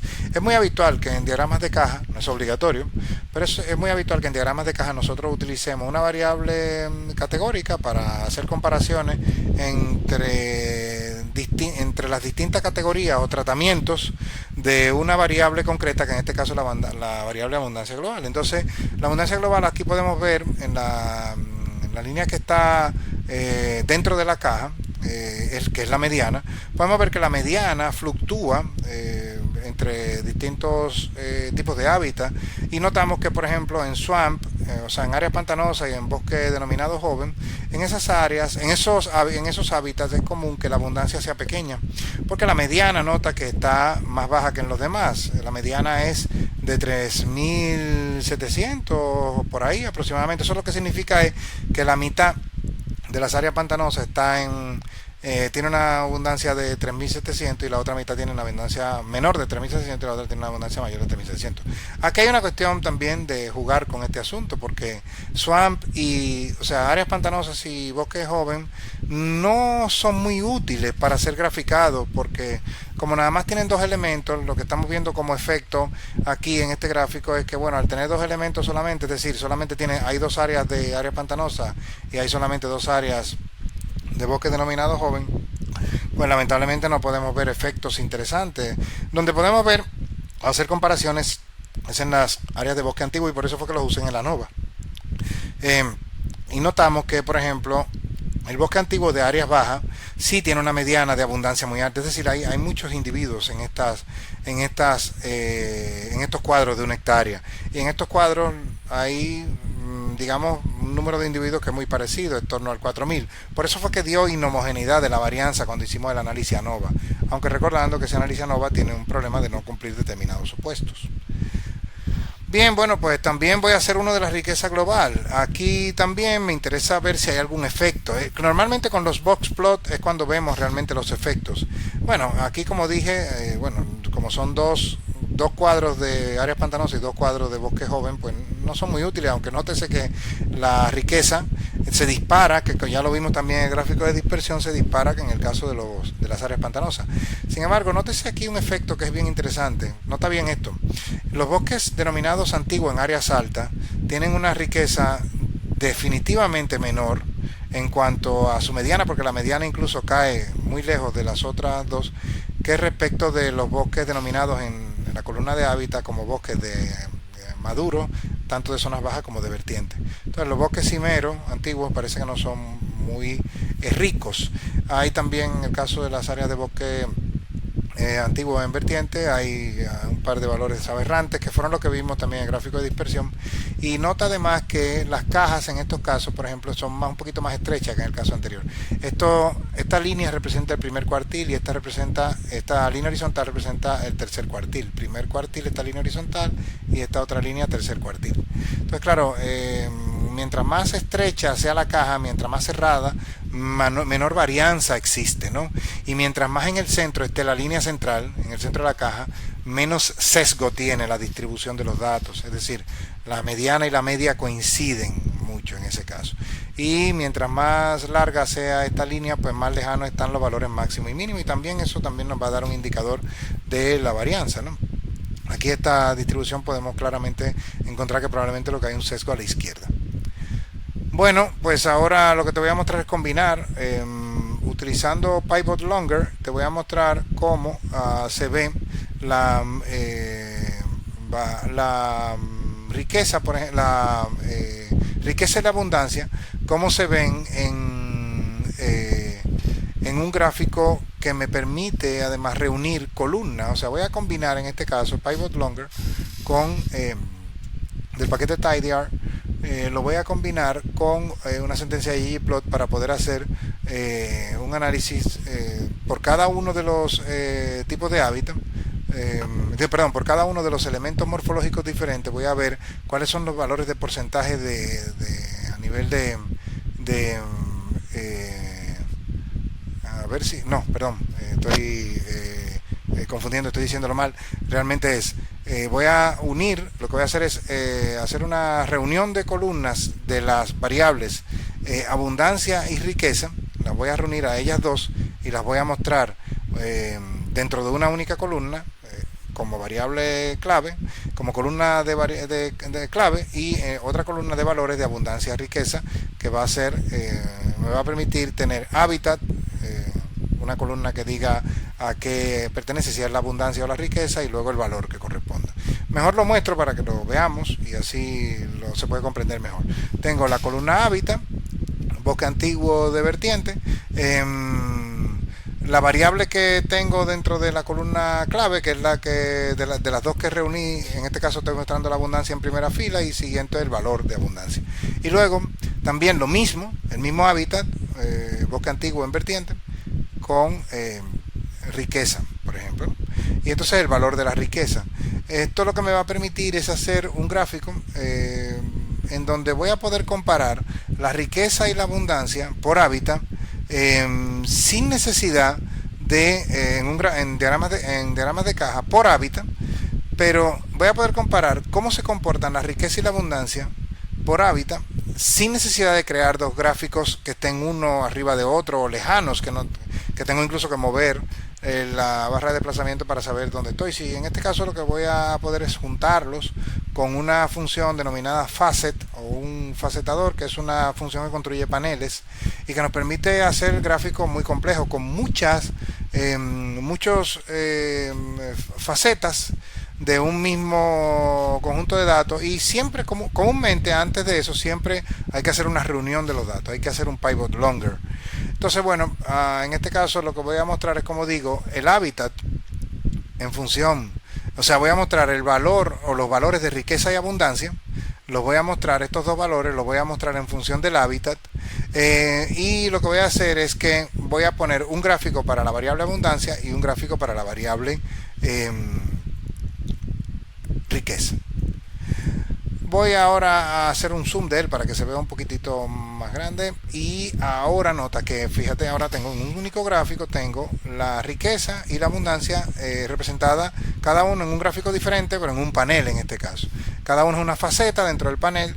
Y nota que, por ejemplo, el efecto de que, por ejemplo, la abundancia es grande en bosques antiguos de zonas bajas, ese efecto no se refleja en la riqueza. Al menos los que tienen valores de riqueza altos son dos aquí, no solamente uno como se ve en este caso, ¿no?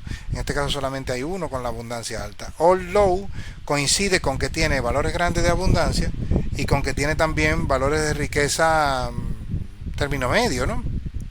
Porque los valores extremos de riqueza están en las áreas pantanosas.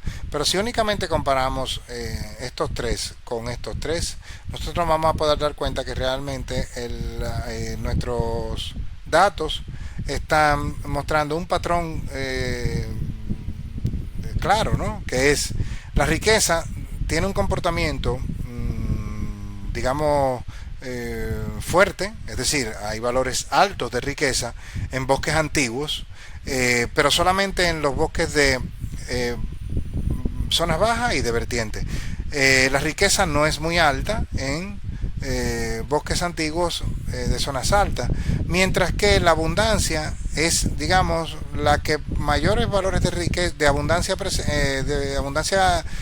los bosques, perdón, de zonas bajas, bosques antiguos de zonas bajas son los únicos que presentan valores extremos o altos de abundancia, mientras que los bosques antiguos de zonas altas y de vertiente muestran valores de abundancia promedio o relativamente menores a los de bosques antiguos de zonas bajas, ¿no?